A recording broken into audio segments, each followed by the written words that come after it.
Mayong buntag mga igsoon, si kita niya tapos kabuntagon, padayon kita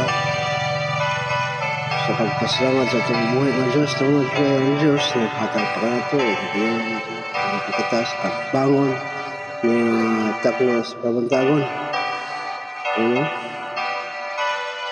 Atong ipasalamatan ang Diyos niya sa kagabion, siya naghatag pa ito, pinalipod sa itong kita nga nagpapahal.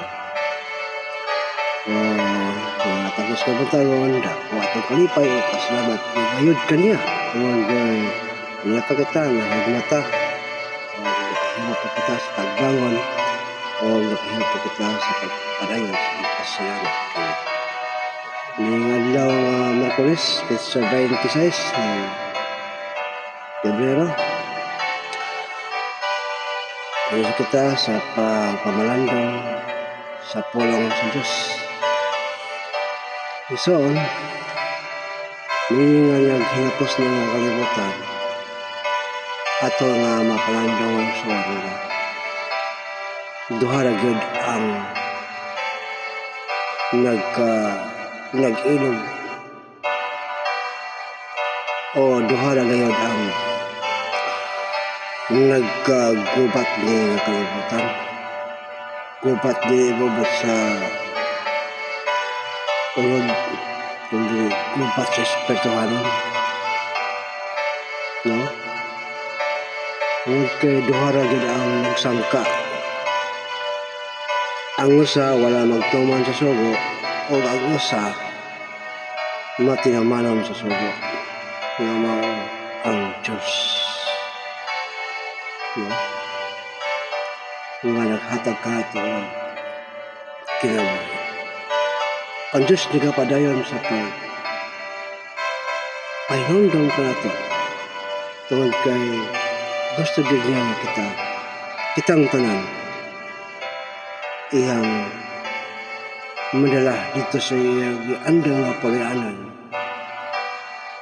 Wala na kamatayon dito, wala na paghilak. Ang kinabuhi dito, wala na pagkatapos. Kung saan kita nga napanis kalibutan, tagaan kita niya o kanang pag-practice sa mga butang angay na itong buhatan dito. Kaya wala ba'y pasodin dito nga dili mga balaan. Kung kita og balaan, andang kita sa pagsunod sa iyang mga pahimang.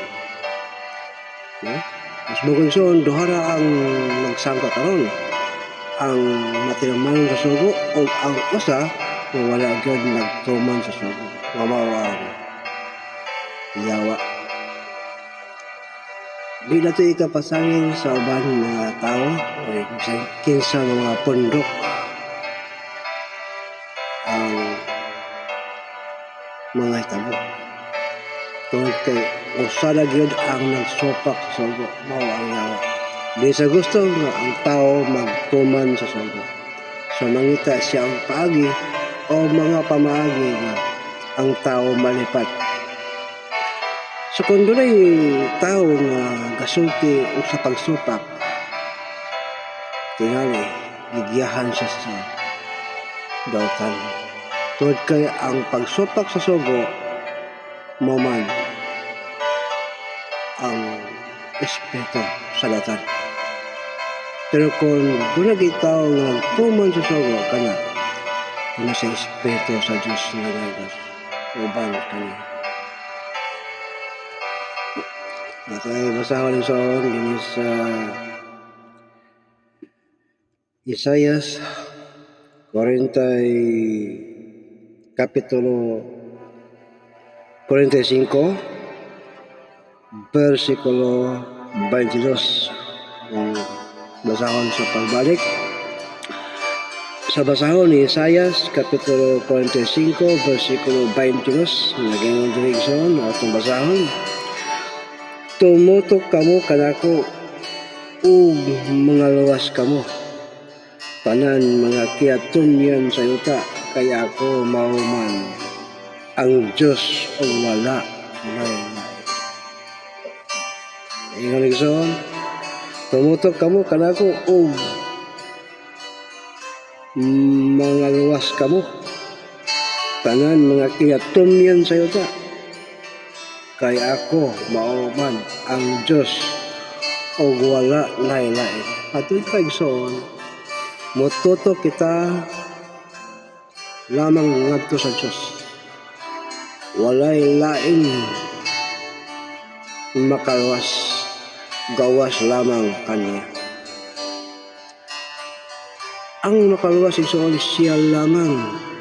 Ingon siya tutok lang ta kaniya. Di ta mo tutok ni Tarpolano o ni Bisantinsa nga mga lipat-lipat ng mga pamaagi.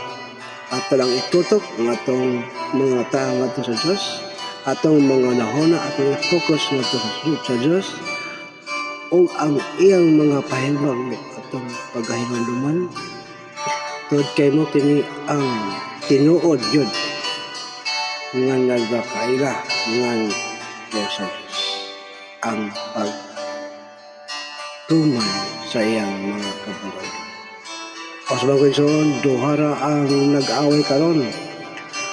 Ang usa nagtuman sa sugo o ang usa wala magtuman sa sugo. Akong ipasabot nga, Diyos ka ba o sa kontra ba sa Diyos nga mao ang yawa? Ang yawa nagsopak sa sugo sa Diyos o ang Diyos nagtuman yun sa iyang sugo.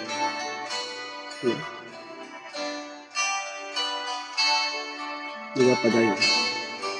Ang sugo gihatag kini sa Diyos kato dinis kalimutan to kamo kini ang atong practice lang ni kini sa pagtuman. Kaya dito sa bagong langit at bagong yuta, ang tao nito walay mas nupakon, walay mga bakakon.